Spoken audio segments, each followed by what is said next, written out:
Grateful kay ko sa Ginoo for giving you another year to live. Dili lang para sa mua, but for Him as well nga mag-alagad ka sa iya. Ako yawan jud ko bitaw. Sa tanan nato na agian work, ang hantod karon dili pa gid nako ma-process nga maabot gid ang time that magpastor ka.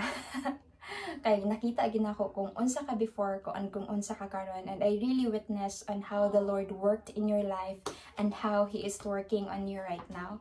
Mo nang dako kay akong pasalamat sa Ginoo and happy kay ko kung unsa imong ginabuhat karon. Mo nang on your birthday gusto na ko nga kabalo ka nga tagaan po kag peace kay ana si Auntie Alin nga.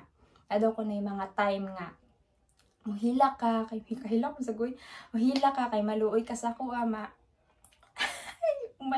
maluoy ka sa kuha, maluoy ka sa ato ang sitwasyon. Pero ana na gani ka kung may nag-ingon sa una ni Lolo nga ilahi ta og calling sa Ginoo. So mo man na imong calling. So I want you to do that nga malipayon nga naay peace sa imong heart nga okay ra silang JM, silang Beans, and alam mo pud ni akong calling. So I will do my part as well. Kay mao man ni akong calling. So magtinabangat lang gid ta. So hilak man ko pa. Bitaw nainay. Naulaw ko. Bitaw happy birthday. Dako kay akong pasalamat. Magita akong ingon sa imuha nga. As I grow older, I appreciate you and Mama even more kay sabtan ako kung sa inyong mga sakripisyo sa amoa. Hilak mo yun. Sa inyong mga sakripisyo sa amoa, ilang JM, sa amoa tanan. Nagets na ako nga. Gabi gid inyong sacrifice para mahimo mi kami kung unsa mi karon. So kung unsa man galing ko karon, kung unsa ko hilak jud ko.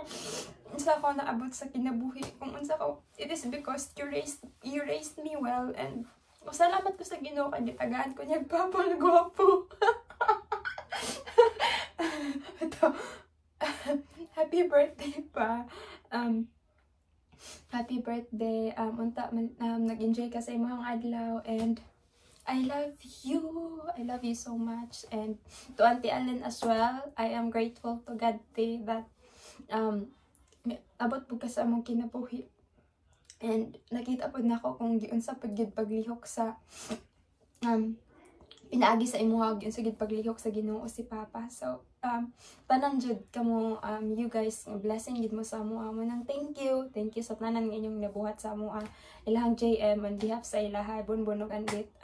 Thank you kaayo sa imuha pang paghigugma sa ilaha nga mura na pud minimog ka nang hilak mo goy. Mura pud minimog ka nang tinuod nga anak nga kuan. So imuha gid ning gihigugma. So thank you sa imong pagdawat sa amoa, and happy birthday as well. So I hope na alipay mo sa inyong adlaw. So sending virtual hugs and kisses. Happy birthday.